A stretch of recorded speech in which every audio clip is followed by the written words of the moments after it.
Welcome to another episode of Bright Headed Publishing Audiobook Book Club. I am your host, Kelly Morgan. Today, I'm excited to welcome our newest member, NATASHA Dean. NATASHA is a wonderful children's young adult author who has written so many books.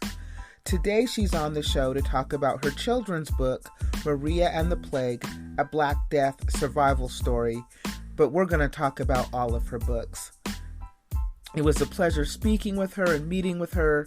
She's a wonderful guest. I'm so glad that she decided to stop by and become a member of the book club.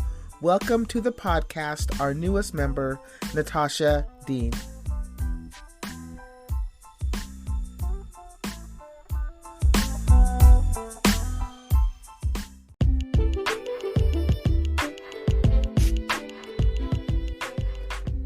NATASHA, thank you so much for being on the podcast and being the newest member of the book club. How are you? I am so good, and I'm super excited to be here and to be the newest member of the book club. The newest member! Hey. Yeah!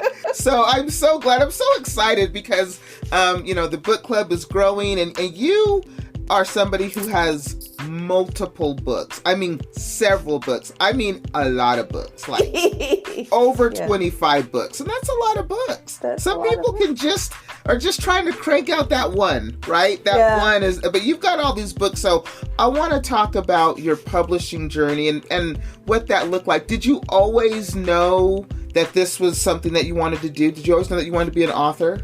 Oh, not even a little bit. I mean, I when I was a kid, I love books. I love reading. But, whenever I would ask any of the adults around me, like nobody knew, right? How do you become a writer? I don't know. Go read a book, right? And so I thought perhaps it was just something like winning the lottery, like you just sort of lucked into it. And then when I started pursuing writing, that was in, I don't know, maybe like 2004, the early 2000s, because I was trying to keep my sanity through university.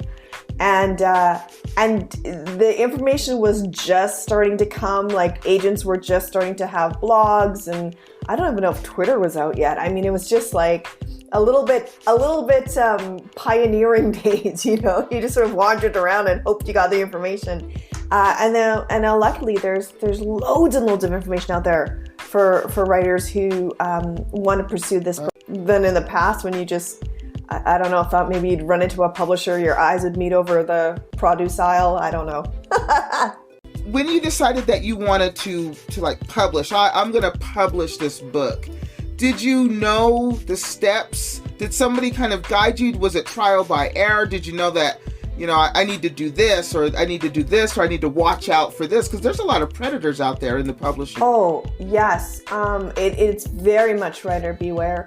No, I didn't know any writers. I didn't know about writing groups or writing organizations. And so I sort of stumbled around. I went into the library and got books on writing. And I did not know then that, libraries are a great resource. There's lots of great books on getting published. However, you don't want to read books that are published more than like a year ago, because the industry is always changing, and the industry is changing so rapidly that even if the book was published 3 years ago, chances are like that information is now like out of date. So I stumbled around, and then I started Google searching, writing groups, and then just started networking and finding my people, finding my writers. So how did you find your niche? You have a lot of children's books. I think you said 24. So how did you find that was kind of a niche that you could write for, a genre that you could write for and be successful in that genre? Oh, I don't know that I have found that niche. I don't know that I have found that out. I started out in romance writing, so adult romances, because, and I think this is still true today for those of you who are looking to be published, that romance, the romance genre, adult romance genre, is the most open to unpublished writers. Like that's the biggest space through the door kind of thing, right? You don't necessarily need an agent and all those kind of things. So it was a business decision as much as a creative decision to go into romance writing. And I liked it, but at the time, it was still fairly restrictive in terms of how you got to be as a writer of color, and how your characters got to be in terms of their identities. And so, I thought this is good and this is fun, but this isn't the thing that's like lighting me up right now, because I'm more like women's fiction than necessarily like a straight full romance. And I've been reading a lot of like YA and middle grade, and they're so incredible, like just the scope of storytelling and the breadth of it. And I just thought to myself, I wonder if I could do this, and started writing a YA novel in I think maybe 2010, and got that contracted in 2012, 2013.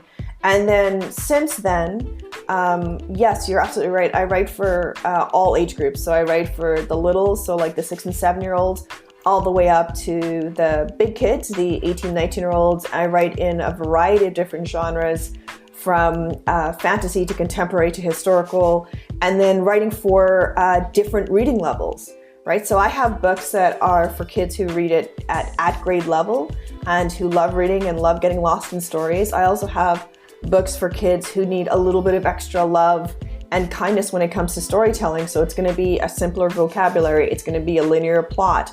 And for me, I think my niche, if I could call it that, is just I really like stories and I really like telling stories. And so at any given point in time, the story I choose is just going to be the one where my primary thought is, I think a reader's really going to love this. And that's the thing I always sort of keep close to me is who is my reader and how can I make this a really great experience for them?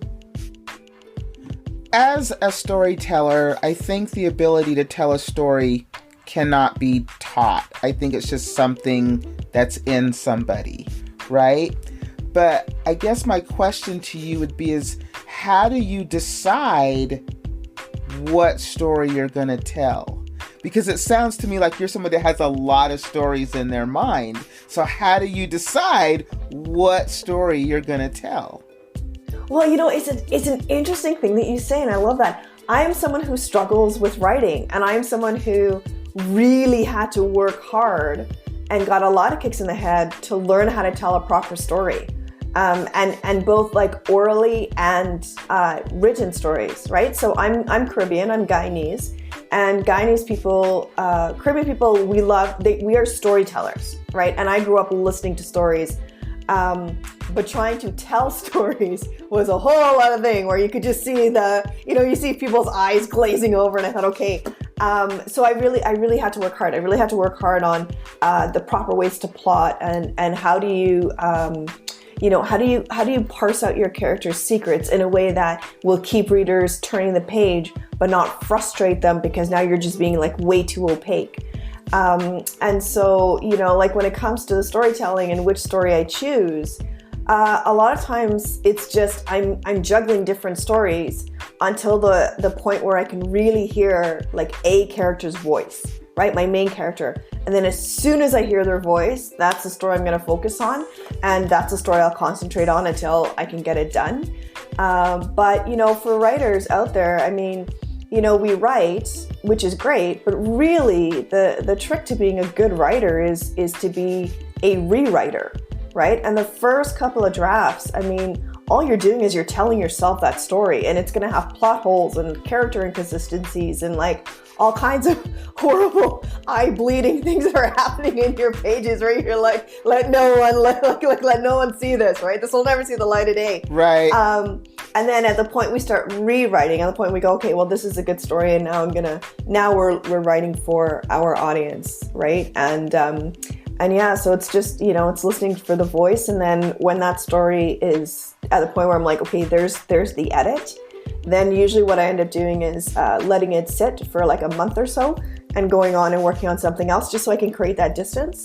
And as writers, I mean, we know that, right? We get really close to our stories and then we need to like set them aside. It's like bread rising, right? You gotta let it rise, you gotta let it settle, you gotta let it sit. And then you come back with a clear eye. And you don't mind taking out that scene that took you 2 weeks to write because you realize that actually that scene's not necessary, and you don't, and you're okay taking out that really funny line that you're so proud of, but you just go, okay, well, I'm going to say that for another book, right? So you start writing with someone else in mind other than yourself. And sometimes that's hard because you're right, you're very close to your work to the point that you don't even see mistakes anymore.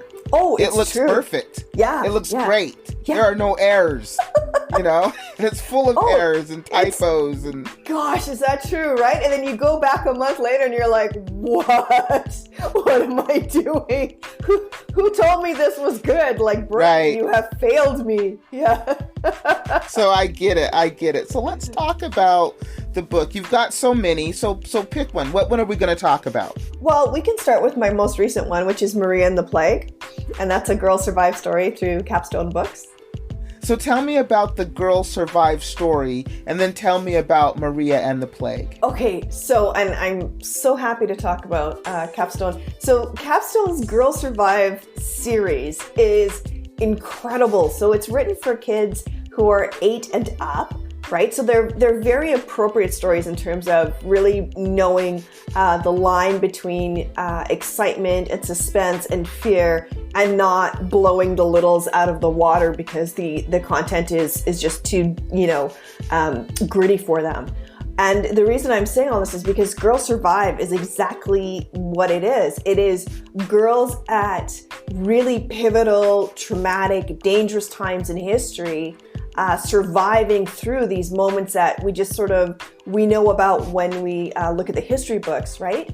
But I mean, we've got girls surviving the Titanic, girls surviving 9/11, the shirtwaist fire. I always get that wrong, but the big fire that happened in New York in the early 1900s that ended up killing so many people. It was actually the genesis of why we have fire codes. The Night of Broken Glass. There's Charlotte. I think Charlotte and the Road to Freedom, or Charlotte and the Ride to Freedom, and Charlotte, working as a spy, during the time where Black Americans are struggling for freedom. They're and people are fighting against slavery. And there's Charlotte who's doing her best to help out and do what she can. So they're just really, really incredible. And then Maria, which I was just so excited to write about. So Maria is 1347 Florence, Italy, and 1347 Florence, Italy was not a good time. They had gone through earthquakes. They had gone through, I think, 6 months of rain. And so there was no crops. And you've got people who now the government is actually rationing bread because that's how desperate things are. And people are eating weeds to survive. And just to the point you're thinking, well, this just can't get any worse for these poor people. In comes the Black Plague. And now, there's Maria with her dad and her brother doing their best to survive at a time when people didn't really understand pandemics and they didn't understand the science behind viruses and how to keep themselves safe. And so it was so I have to say this. So Kelly, when I wrote this and was researching, we hadn't gone through COVID yet. I was going to ask you that. I was just about to ask you that. We had not gone through COVID. I'm reading all of this history stuff and freaking out and saying to my family and friends about how glad I am that I'm not living through a pandemic. Right? So it was November and then end of January, boom, right? March, pandemic, right? And so, when the pandemic here, when COVID first hit, I remember just having so much anxiety because the parallels were unreal. Just the way that some people were like, oh, it's all fine, it's all good, nobody needs to worry. And then, just like the government's doing their best but not quite getting it right, and like and just things like you've got Florence, Italy, where people are holding cloths up to their faces and flowers. They're trying to block the smell, and they're trying to they think this is going to help them and protect them. And here we are paralleling wearing masks because we know that it's going to protect and keep us safe, right? You've got us with our travel restrictions, but 1348 Florence, because that's, the timeline was about 3 to 5 years, them too, right? They were restricting travel. They were restricting people's movements within the city. And they actually brought in kind of like this pseudo-military group to make sure that people were holding up to what the city fathers had said that they needed to do to survive. Hilariously enough, Nostradamus, showed up in the research as a guy who was like, we should all be showering and washing our hands. And, it's like medieval times when people are like, oh, gross, that's disgusting. Why would you? That's terrible. That's not good for your health, right? Whereas we know now, like, yeah, no, you want to wash your hands. You really do.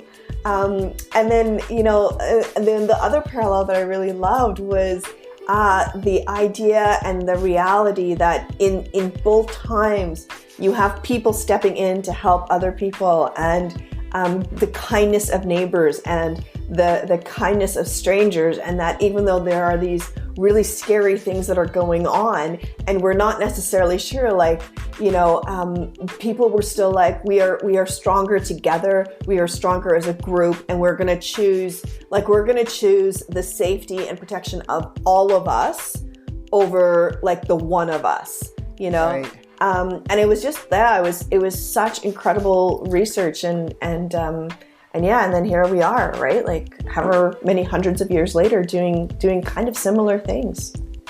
That's just an interesting parallel because there's I'm sure by now there are books out for children about COVID, mm-hmm. but the plague is something that you can say this happened long time ago and these people survived.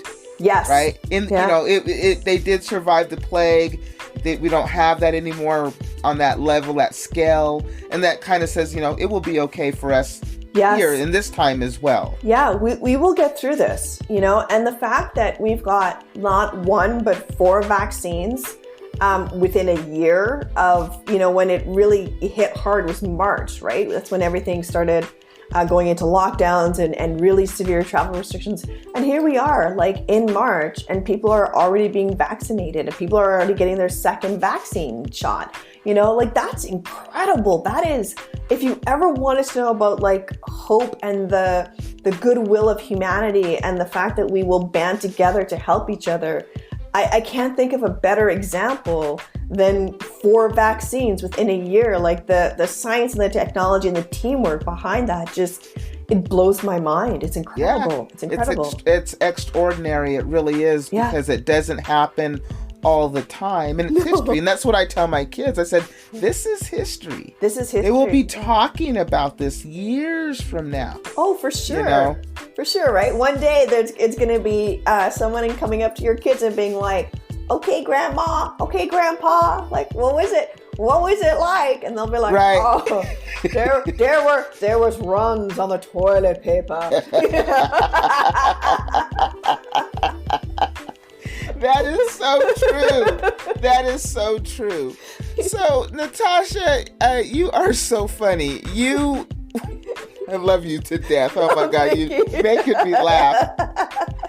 So let's talk about your other books. I love Maria and the Plague, and that's a part of a series, but then you have other series, mm-hmm. right? Mm-hmm. So tell me about the other series. So for older kids who like really dark horror kind of stories, there's the Guardian series, which is a trilogy, and that's all about Maggie Johnson, who sees the dead. And in the first book, Guardian, Maggie is faced with quite the dilemma. Maggie is being haunted by the ghost of the kid who bullied her. And Maggie has to make a decision about whether or not she helps this kid or she just stays quiet and just allows him to like linger in this weird limbo as punishment for what he's done to her. And, it's like a mix of horror, fantasy, mystery, comedy. I mean, if you read my stuff, there's always like a little bit of funny in it. But really, what I was trying to sort through in that particular book was how trauma haunts us, right? How the bad things in our lives, they just kind of follow and they just kind of linger. And what do we do? Do we face them? Do we, and how do we face them, right? So it's about forgiveness and letting go and resiliency, but sort of scooped up in this super dark story that, touches on abuse and abuse of minors and domestic abuse and all these kinds of things. And then for the littles, so the 6 to 9s, there's a much lighter series called, it's the Lark and Connor Baugh Mystery Series, and they are biracial twins. They are Black Asian kiddos, and it's summer vacation, and they are getting all kinds of cool mysteries that they get to solve. So in the first one, it's Mrs. Robinson who's lost the key to the town library, and Lark and Connor step in to help her because they really like her and they don't want anybody being mad at her because she's lost the key. And it goes on from there. There's like a diamond theft. There's vandalism at the community theater. And they're really fun. They're really light. And I really like them because Lark is a dyslexic character. And in the books, you can see her trying to spell and then crossing other words and then trying again. And at the back of it, the back subject matter also has, it teaches idioms, right? So in the first book, she talks about having ants in her pants and she explains what that means. And then, someone makes a comment to her about upping the ante. And she doesn't know what that means, but she's determined to solve the mystery and do it quickly because if she doesn't know what upping the ante means, but she certainly doesn't want to have it where, someone has to up the uncle as well, Right. So it's those kinds of things, And then for the guys in the middle, so the grades like 5s and up, there's a really fun series called the Retribution series, which was done with 2 other authors. So I did 2 books, and then Judith Graves did 2, and Sigmund Brouwer did 2. And the really fun thing is we each got our own characters, and we're each, it's kind of like Matrix-y, where we're each writing kind of the same story, but the different character's perspective. And so there's shared scenes, like each kid has their own thing. So in Burned, I've got Josie, who's my main character. Her parents, her mom and her brother died in a fire, and she's come to realize that it was set by a corrupt cop. And so she's gone underground and she lives on the streets because she's looking to find her retribution. She's looking to bring this cop to justice. And in the second book, in Terminate, one of her friends goes missing, and she goes on a search and gets pulled into the world of illegal street fighting. And so, Retribution is sort of like the A-Team meets Robin Hood for kids in like grade 5 and up. And so they're very centered around like social justice and things like, where is the line between justice and vigilantism? So yeah, it's a whole scheme. I love it. So because you write so many children's books, I'm imagining you going to libraries. I'm imagining you going to schools and presenting your books in that way. Is that something that you do? I do. And, the kind of cool thing with the silver lining of pandemics is that because everything has gone virtual, you can go anywhere now. You know what I mean? And so I'm part of the 2021 CCBC book tour. And what that means is I get to go visit schools in Nova Scotia. I'm visiting schools in Saskatchewan. I think I'm visiting schools in Nunavut as well. And I get to visit with like all of these amazing people and share stories and hear their stories, all from the comfort of my own home. Right. And so, I mean, what a weird, cool thing though, right? Like, the pandemic may get us down, but it certainly can't keep us down. Right. It's really funny because of the pandemic. I think the opportunity to meet people all over the world has really opened up because we can all do it virtually now.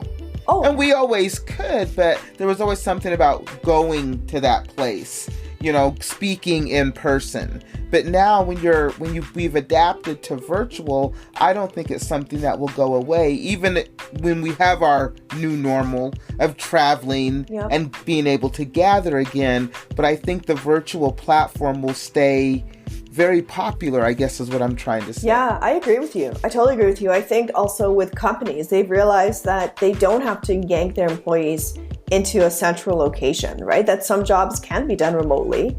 And it's boosting, for some people who enjoy it and are choosing it, like it boosts their morale, because then instead of commuting an hour in the car, they take that hour and they go for a walk, and then they come to work, and so yeah, I think it's been a really interesting shift, and I don't know that necessarily we're going to shift back to the way things were, pre-2020.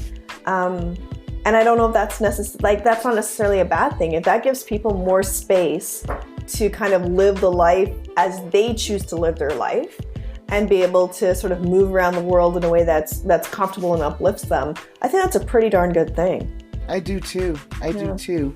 So are any of your books on audiobooks? Are any of them audiobooks? Yes. I think Lark is.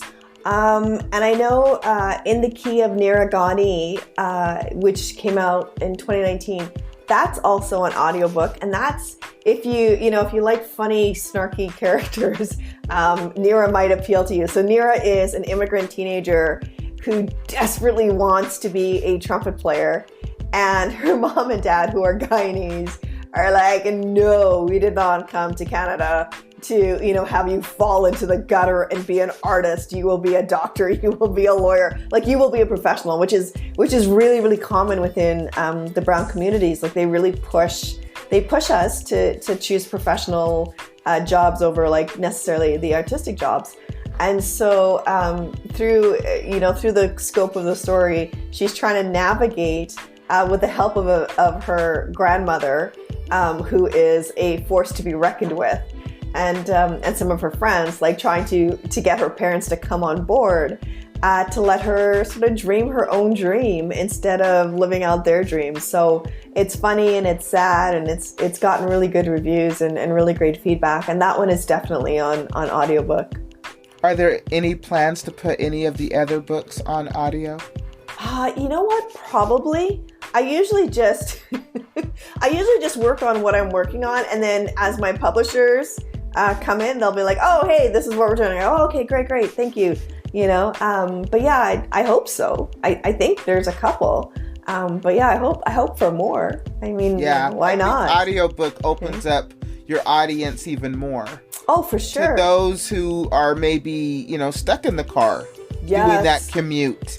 Right. The perfect time to listen to a story. It's true. And I like being read to, so I love audiobooks. Well, and it's funny that you say that, because I'm of two minds. It depends on what I'm listening to. But I don't know if you've ever had where you're reading a book and the author just goes on to a tangent and you end up just sort of flipping the pages because it has nothing to do with the story. Yes. And so, I know that's my frustration with audiobooks. If I'm listening and then I go, well, this has nothing to do with the story, and then I'm trying to like fast forward to the point where I'm like, hard to do. That's hard to do, right? Because then you're like, oh, I just missed this whole. Okay, now I got to go back, right? So then you just like let it play, and you go, you're listening with half the ear, and yeah. That's funny. So yeah, but I think it opens up your audience, especially for kids.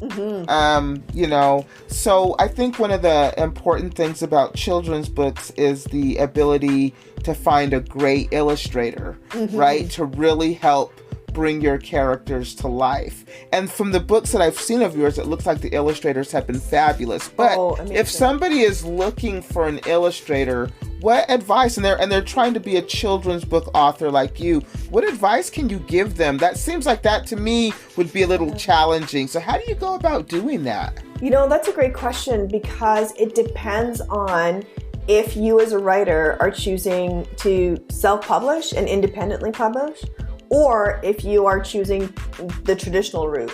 So if you're choosing the traditional route, your publisher will choose your illustrator for you.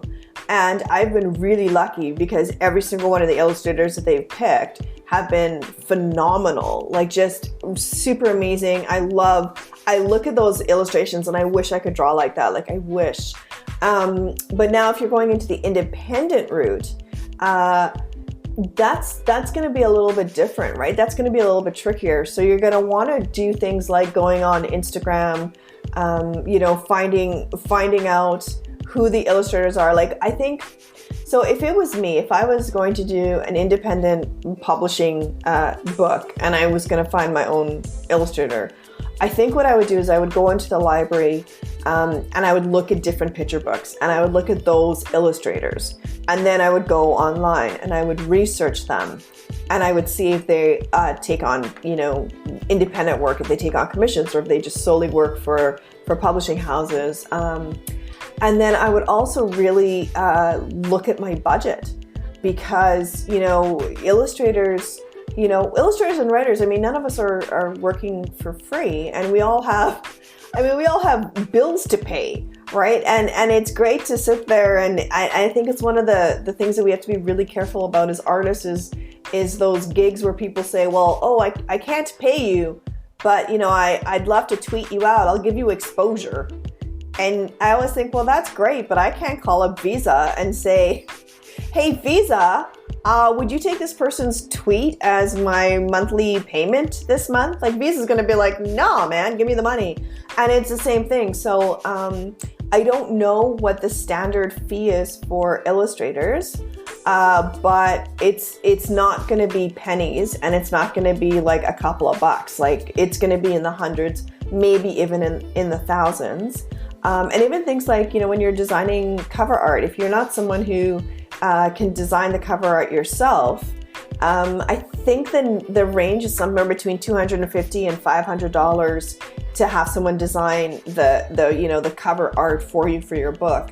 So independent publishing, I think, gives us a lot of freedom in terms of we don't have to worry about anybody, sort of pressing down on our artistic vision. But we certainly got to make sure we budget for it, right? And it goes back to what you were saying, Kelly, about the writer beware. Be really aware about the difference between the independent publisher who will put your book together and the vanity publisher who's going to ask you for like way too much money, and that you're never going to come out of that. I've seen some of these publishers where they say things like, oh, it's $10,000 or $13,000.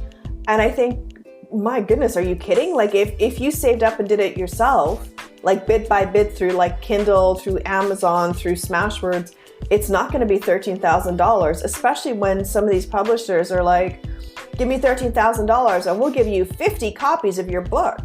Well, great, but divide 50 copies between $13,000 and you're going to get the price point per book.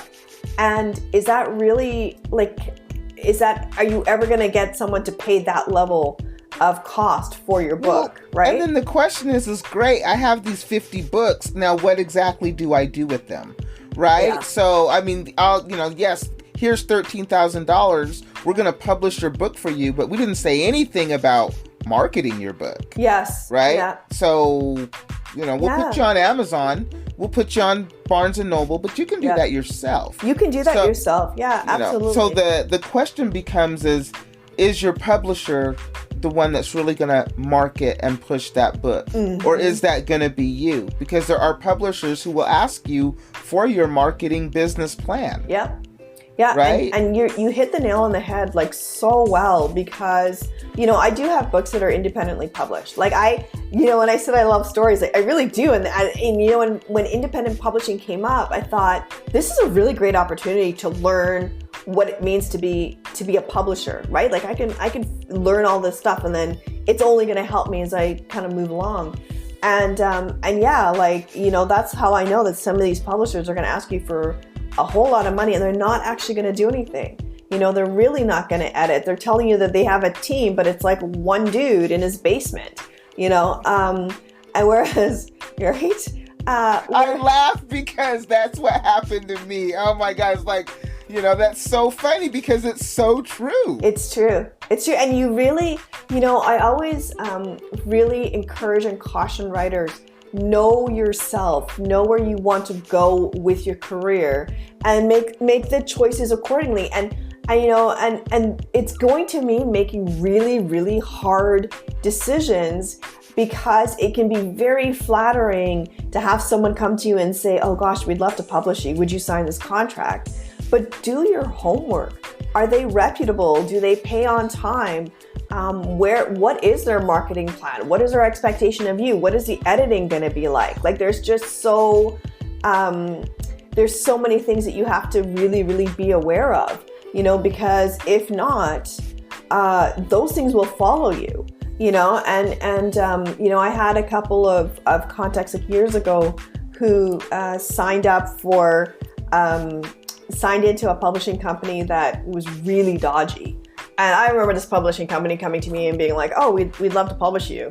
And like a 5-minute Google search, I was like, nope. But and understandably, like, my friends were very, they were anxious. They wanted to be published, because what's the thing that happens to us every time we tell people we're writers? Oh, well, are you published? And you're like, no. And then it becomes this anxiety, right?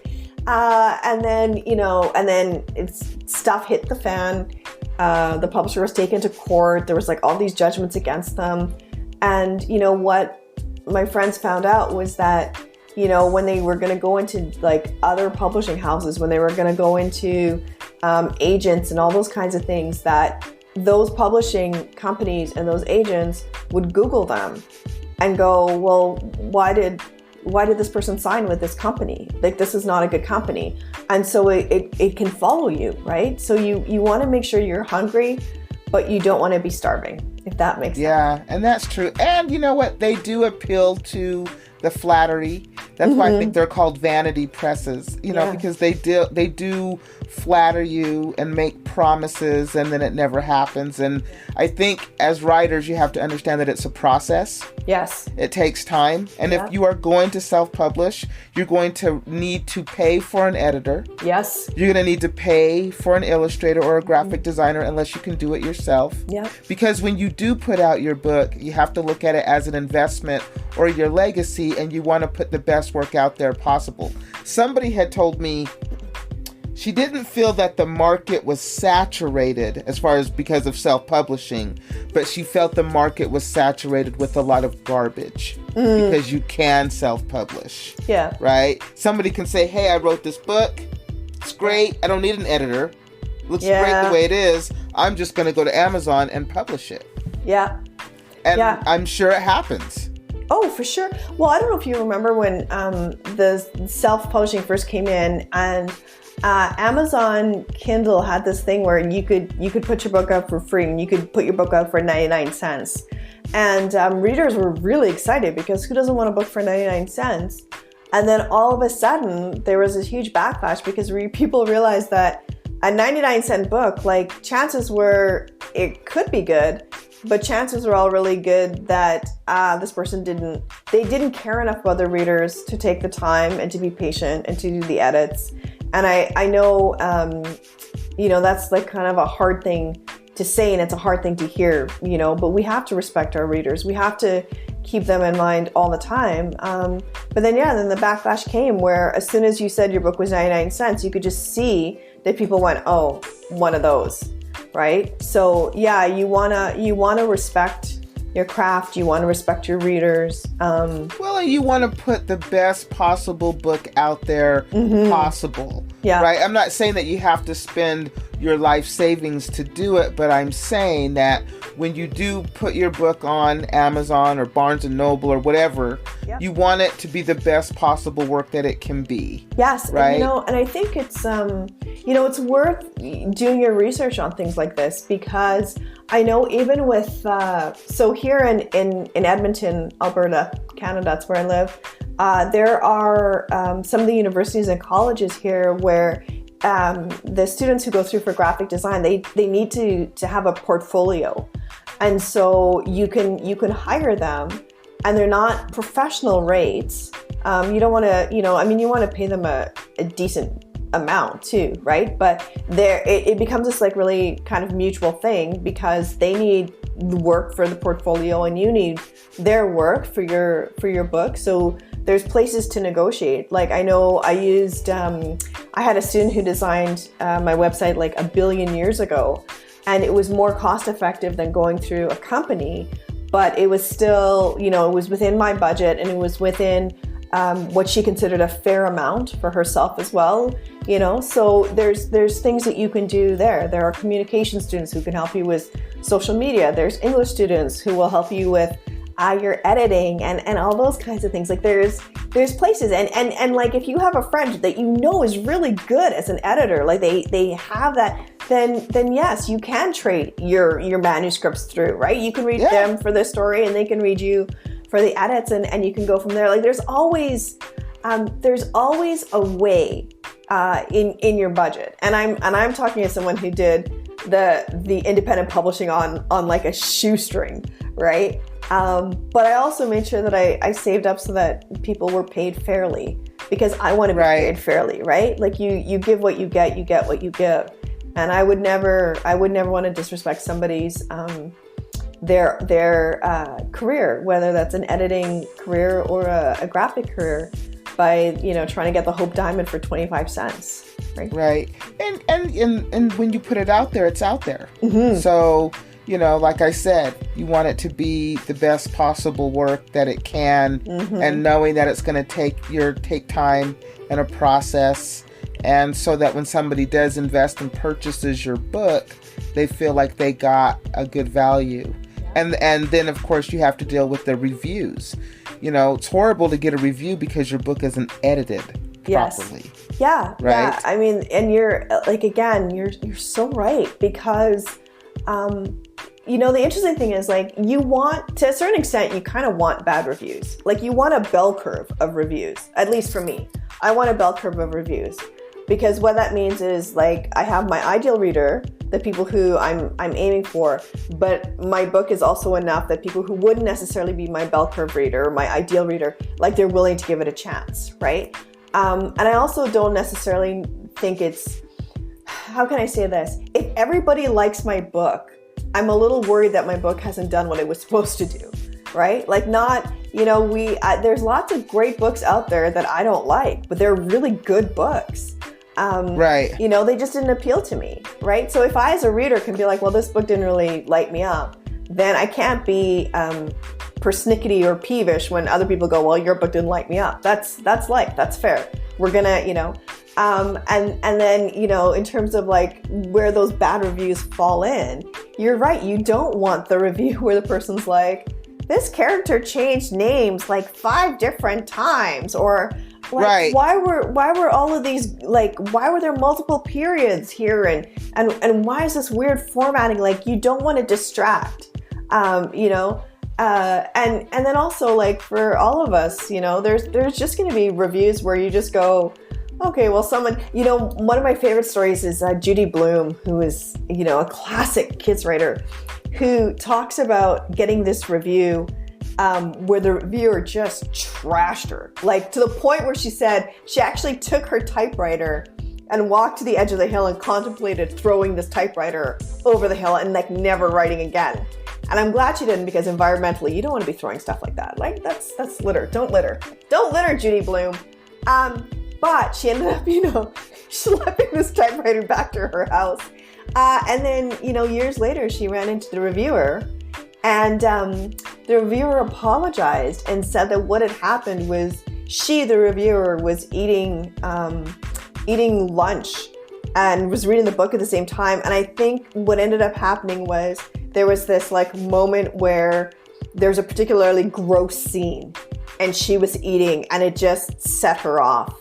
And that was the end. Like, and it just, that's what happened. And I think sometimes we do get reviews because someone's having a bad day because your character is named Jeff and they knew a Jeff and Jeff was a real jerk and they can't get over. I mean, listen, when we talk about naming our babies, right? And our partner goes, oh, I really like the name Sue Ann. And you're like, Sue Ann! I knew a Sue Ann. Like, right. these things, they stick with us, right? And so, yeah, like those are okay bad reviews, right? The story didn't appeal to them. They didn't understand the character, or they didn't agree with the characters. But you don't. But if it's based off of the editing, then that's a whole other story, is what I'm saying. So yeah, exactly. Always want to put like the best possible book that you can put out there. Exactly. Natasha, it has been such a pleasure to have you on the podcast. You too. This was fun. I appreciate you coming on and being a member of the book club. You know what this means? This means that you are now an official member of the book club, which means you can come back at any time. Oh, lovely. And talk about the next book or a past book or whatever it is that we're going to talk about. We are going to talk. We're going to talk, my friend, right? We talk about it. I don't think it's a problem. I don't think it's a problem. I think we'll be fine. Whenever you're ready. I think we'll be fine. Yeah. Just reach out to me and say, Kelly, it's Natasha. I want to come back, and we'll make room for you and definitely have you come back. The main book that we talked about today was Maria and the Plague. Yes. Right? Survival of the Black Death. Is that right? Maria and the Plague, a Black Death survival story. A Black Death survival story. That's right. Yeah. And that is available on Amazon. You also have a website. Call it out for us. NATASHA Dean, DEEN.com.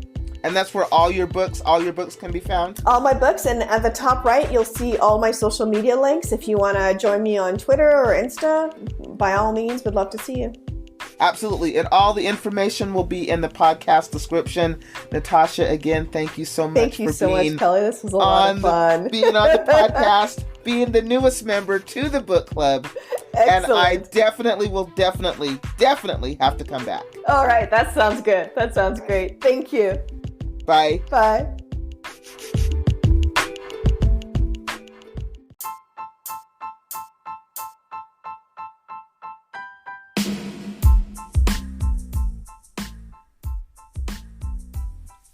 Thank you for listening to another episode of Bright Headed Publishing Audiobook Book Club. I am your host, Kelly Morgan. I just wrapped up with author Natasha Dean. We talked about all her books and her journey to being a writer and just learning all about her. I can't wait for her to come back to talk about more of her books. You can reach Natasha by going to her website, natashadeen.com. Next week, another author, a new member to the book club. But until then, keep writing.